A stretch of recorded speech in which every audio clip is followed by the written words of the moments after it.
করে না করতে করতে কয়েকদিন আগে করলো, এখন পর্যন্ত সেটা কার্যক্রম শুরু হয় নাই। দোষটা কার? আমাদের।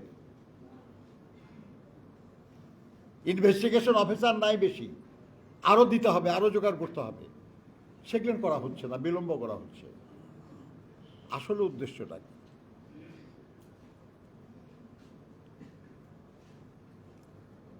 আবার একটা শুনতেছি নতুন কথা যে তত্ত্বাবধায়ক সরকারের অধীনেই স্থানীয় সরকার নির্বাচনও করতে হবে। আমি ব্যাপারটা হচ্ছে জাস্ট আপনার টেকনিক্যাল পয়েন্ট আর কি। আমাদের তরফ থেকে কোনো আপত্তি নাই, মানে নির্বাচন অবাধ, সুষ্ঠু, নিরপেক্ষ করা আমাদের সবার দাবি। কিন্তু আপনারা জানেন যে নর্মালি তত্ত্বাবধায়ক সরকার এটা হবে জাতীয় নির্বাচনের জন্য। এতদিন ধরে আমরা তাই তো জানি নাকি, যে জাতীয় নির্বাচন হবে তত্ত্বাবধায়ক সরকারের অধীনে। এখন একটা জাতীয় নির্বাচন হলো, একটা পার্লামেন্ট গঠিত হলো, একটা সরকার গঠিত হলো, ওই সময়ে আপনি একটা স্থানীয় সরকার নির্বাচনও করলেন। স্থানীয় সরকার মানে সিটি কর্পোরেশন, পৌরসভা, উপজেলা এবং ইউনিয়ন পরিষদ, তাই তো করে ফেললেন। এখন একটা পার্লামেন্ট 1 বছরের মাথায়, 2 বছরের মাথায় অনাস্থা প্রস্তাব আসতে পারে। সংসদীয় সরকার তো যে কোনো সময় অনাস্থার সম্মুখীন হয়ে পতন হতে পারে, নতুন সরকার গঠিত হতে পারে, নতুন নির্বাচনের প্রয়োজন হতে পারে। তো হলো একটা নতুন আবার তত্ত্বাবধায়ক সরকার হবে, সেই সরকারের অধীনে আবার সংসদ নির্বাচন হবে। এখন কি ওই তত্ত্বাবধায়ক সরকারের অধীনে তখন এই 2 বছরের মাথায় স্থানীয় সরকার নির্বাচন হবে, নাকি ওই 2 বছর পরে যে তত্ত্বাবধায়ক সরকারের অধীনে যে সরকার গঠিত হলো, পার্লামেন্ট গঠিত হলো, সেটার 3 বছরের মাথায় এটাকে ভেঙে দিয়ে আবার নির্বাচন করার জন্য আবার তত্ত্বাবধায়ক সরকার হবে, যে সরকারের অধীনে স্থানীয় সরকার নির্বাচন হবে? এটা কি সম্ভব? এটা তো সম্ভব না, টেকনিক্যালি সম্ভব না। কাজে উচিত যেটা, সেটা হলো পার্লামেন্টের নির্বাচন গোটা রাষ্ট্র পরিচালনার বিষয়। স্থানীয় সরকার নির্বাচন এটা স্থানীয় কাজকর্মের জন্য। আমরা যে সংস্কার প্রস্তাবগুলি এসছে, এই সংস্কার প্রস্তাবগুলির আমরা আমাদের মতামত দিয়েছি। আমরা বলেছি যে এমন পদ্ধতি, এমন প্রক্রিয়া অনুসরণ করা হবে যাতে করে স্থানীয় সরকার নির্বাচনগুলিও অবাধ, সুষ্ঠু এবং নিরপেক্ষ হবে, এবং স্থানীয় সরকারগুলিকে রাজনীতির প্রভাব মুক্ত করার চেষ্টা করতে হবে। যেমন স্থানীয় সরকার নির্বাচনে দলীয় প্রতীক যেন না হয়,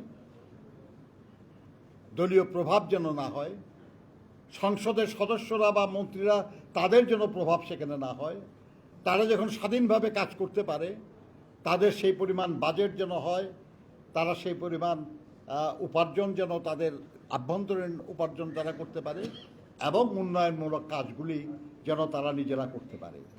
এইভাবে যদি আপনি করতে পারেন, তাহলে স্থানীয় সরকার শক্তিশালী হবে, স্থানীয় সরকার নির্বাচন অধিকতর অবাধ এবং সুষ্ঠু হতে পারে। এটা না বলে আপনি যখন এই প্রশ্ন তোলেন যে আগে স্থানীয় সরকার নির্বাচন করতে হবে, তারপর সংসদ নির্বাচন করতে হবে, আমরা সবাই জানি যে স্থানীয় সরকার নির্বাচন করতে প্রায় 1 বছর সময় লাগে। ইউনিয়ন পরিষদ, উপজেলা, পৌরসভা, সিটি কর্পোরেশন এগুলো করতে সময় লাগে অনেক। তার মানে কি এই কথার মাধ্যমে নির্বাচন বিলম্বিত করার একটা প্রয়াস কি হচ্ছে না?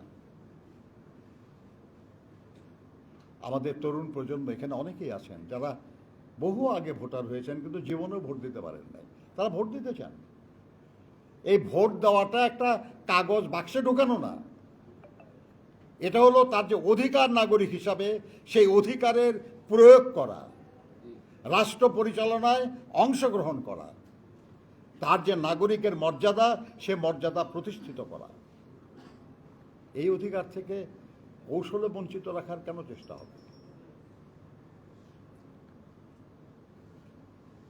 অবশ্যই আমরা সংস্কার চাই। আমাদের চেয়ে বেশি সংস্কার তো আর কেউ চায় না, কখনো চায় নাই। আমরা যখন বলেছি যে পরপর দুইবারের বেশি কোনো কেউ প্রধানমন্ত্রী থাকতে পারবে না, তার আগে এই বাংলাদেশের কোনো রাজনৈতিক দল কেউ কখনো বলে নাই যে এরকম একটা ব্যবস্থা করা হোক। আমরা দ্বিকক্ষ বিশিষ্ট সংসদের কথা যখন বলেছি, তার আগে কোনো রাজনৈতিক দল এই প্রস্তাব করে নাই। আমরা ক্ষমতার ভারসাম্যের কথা বলেছি, আমরা বিচার বিভাগের স্বাধীনতার কথা বলেছি, আমরা সুপ্রিম জুডিশিয়াল কাউন্সিল করেছিলাম, যেটা বাতিল করা হয়েছিল। আমরা বলেছি আবার সেটা পুনর্বহাল করা হবে। আমরাই বলেছি যে সব নিয়োগে মেধার প্রাধান্য দিতে হবে। এই সব সংস্কার প্রস্তাব আমরা দিয়েছি।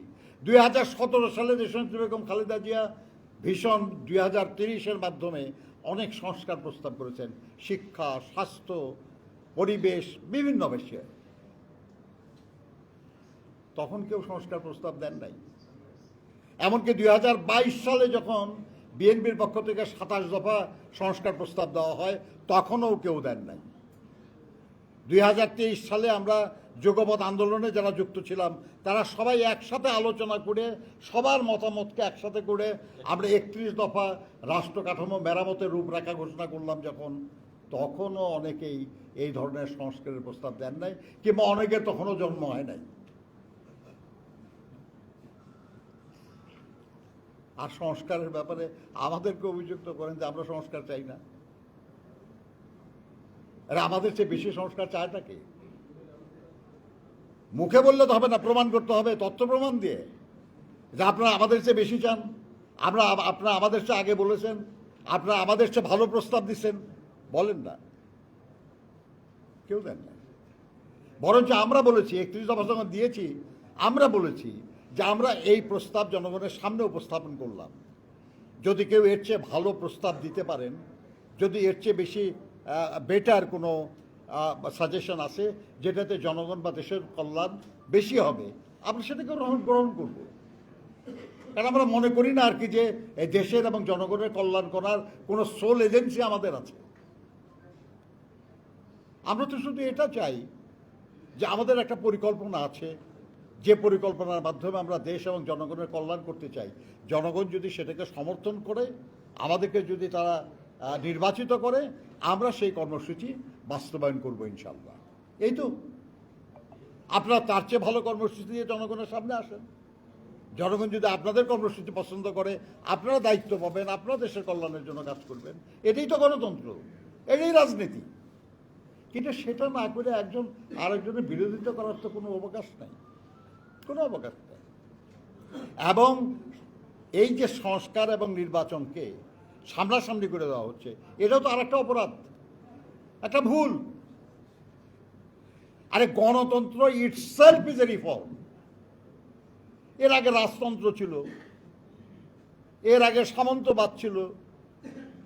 গণতন্ত্র যে আসছে, এটাও তো একটা সংস্কারের মধ্যে দিয়ে আসছে, একটা বিপ্লবের মধ্যে দিয়ে আসছে, জনগণের শাসন। আর সেই গণতন্ত্র সারা দুনিয়ায় অনেকভাবে কার্যকর হয়।